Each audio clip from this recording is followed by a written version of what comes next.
Olá, bom dia. Estamos de volta com o repórter NBR e as notícias do governo federal. O IBC-BR, que é o Índice de Atividade Econômica do Banco Central, indica expansão de 0,41% em julho, na comparação com o mês anterior. Foi o segundo mês seguido de alta do indicador. Considerado uma prévia do PIB, o IBC-BR ajuda o Banco Central a tomar decisões sobre a taxa básica de juros, a Selic. O PIB, indicador oficial de crescimento da economia, que é calculado pelo IBGE, ainda não foi divulgado.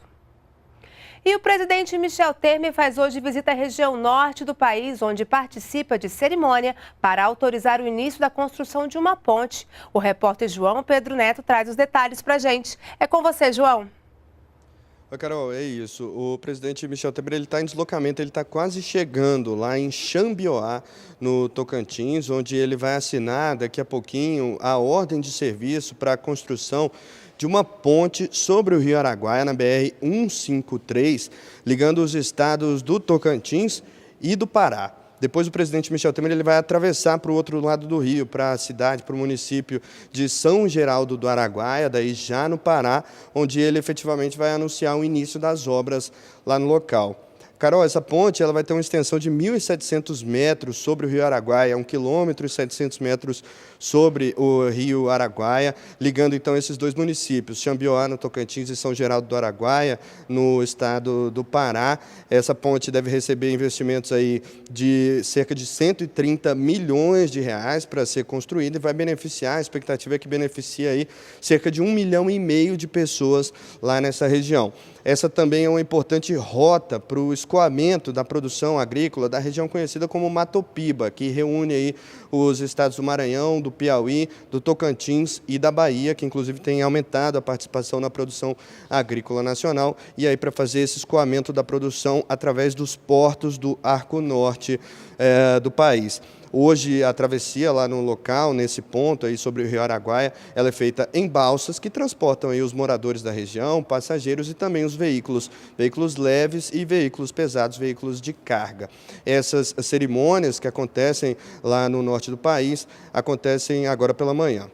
Bom, Carol, agora eu vou falar um pouquinho sobre um outro assunto antes de devolver para você. Olha só, foi publicada no Diário Oficial da União desta quinta-feira a sanção do projeto de lei que redefine as metas fiscais do país para este ano e para o ano que vem, de 2017 e de 2018. Essa proposta havia sido enviada pelo governo, pelo Poder Executivo, para o Congresso Nacional, aprovada lá pelos parlamentares, agora foi sancionada pelo presidente Michel Temer e publicada hoje, então, no Diário Oficial da União, e estabelece, então, que haverá um déficit, ou seja, que as despesas vão ser maiores que as receitas, em 159 bilhões de reais. Isso tanto nesse ano quanto no ano que vem, em 2018. Inicialmente, as metas fiscais previstas aí, elas definiam déficits da ordem de 139 bilhões de reais para esse ano e 129 bilhões de reais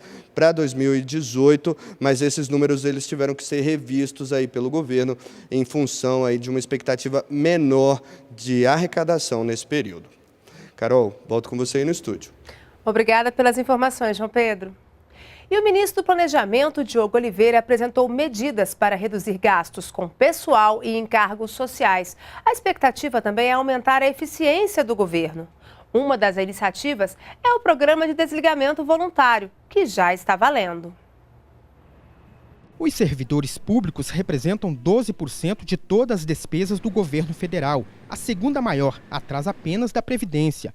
Para diminuir esse e outros gastos e equilibrar as contas públicas, o governo vem tomando uma série de medidas. Começaram logo no início do governo com a redução de mais de 4 mil cargos, a transformação de cargos de livre provimento em funções exclusivas de Estado, a adoção de modelos diferentes de gestão, de compras. É evidente que não há como alcançar esse equilíbrio sem a reforma da Previdência, que representa 57% da despesa esse ano e vai passar disso o ano que vem, provavelmente vai ser maior de 58% o ano que vem, e tem apresentado uma tendência continuada de crescimento da participação.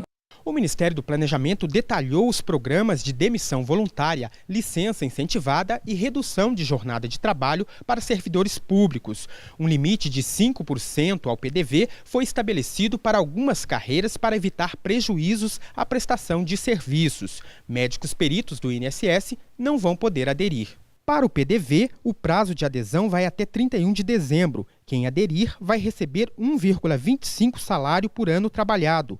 Podem participar funcionários da administração direta, fundações e autarquias que já tenham concluído o estágio probatório e não tenham completado os critérios para aposentadoria. Servidores públicos que têm 8 horas de trabalho diário poderão reduzir a jornada para 6 ou 4 horas diárias e receberão salário proporcional, mais o equivalente a meia hora de trabalho como prêmio pela adesão. Não há prazo para entrar no programa de redução de jornada. Também será incentivada a retirada de licença sem remuneração por período de 3 anos, com possibilidade de prorrogação por mais 3 anos. Quem entrar nesse plano receberá 3 meses de salário.